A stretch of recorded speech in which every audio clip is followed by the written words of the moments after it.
Tu vas jamais y arriver, tu vas jamais y arriver, tu vas jamais y arriver, tu ne verras jamais le sommet. Il y a des gens qui me disaient que j'allais jamais m'en sortir, j'allais jamais y arriver. Mais je sais que avec le temps.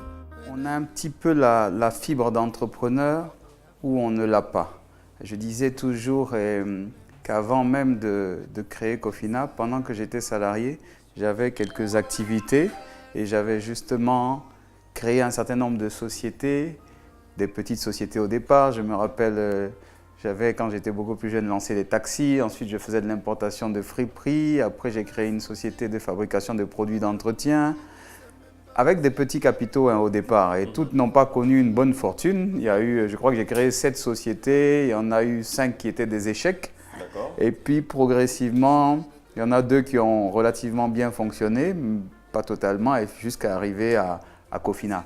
Donc, je disais, il faut avoir la fibre entrepreneuriale, et puis il faut s'essayer plusieurs fois. Ça marche rarement du premier coup.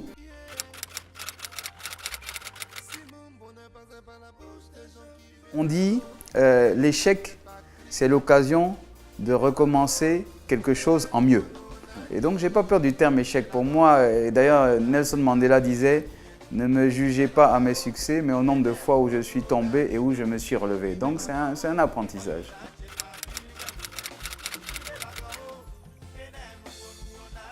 Quand on a beaucoup d'argent, on fait des bêtises.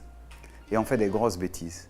Quand on a un petit peu, on fait des petites bêtises qui nous permettent de nous relever, de nous améliorer. Si vous perdez tout de suite de grosses sommes, vous n'aurez pas le courage de réinvestir. C'est pour ça que je dirais la pire des choses à faire, c'est de commencer avec des capitaux très importants, parce que justement là, les erreurs seront irréversibles.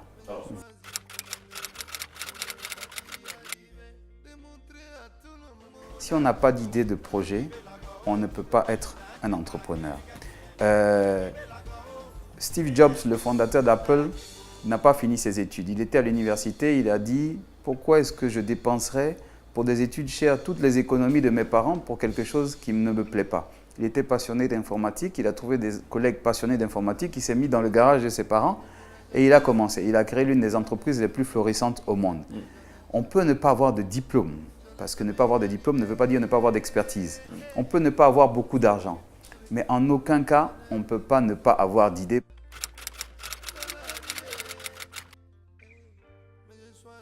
Tant qu'on est dans le confort de son boulot original, on ne donne pas 200% du temps qu'on a dans son activité d'entrepreneuriat. Et vous savez, l'entreprise ou l'entrepreneuriat est extrêmement jaloux.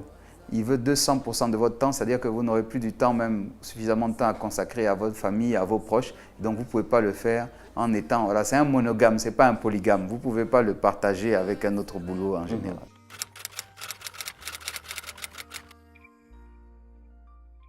Très honnêtement, j'étais très bien payé.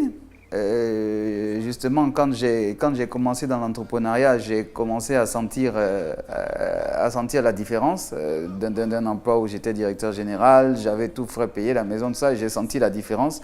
Quand pendant 18 mois ça change, vous voyez tout de suite. Mais ce n'était pas tellement le salaire. Et je disais que si l'argent est la principale motivation, vous n'y arriverez pas. L'argent n'est que la conséquence du travail bien fait. D'ailleurs, on dit, celui qui privilégie son confort matériel plutôt que la satisfaction du travail bien fait, bientôt perdra les deux. Donc moi, ce qui m'a motivé, c'est que j'avais tout simplement envie de créer une finance un peu différente. J'estimais que nos référentiels, quand on sortait de l'école, dans mon domaine, en tout cas dans le domaine financier, c'était les grandes banques internationales qui sont très intéressantes, ou la banque classique, mais je n'avais jamais vu dans un domaine qui est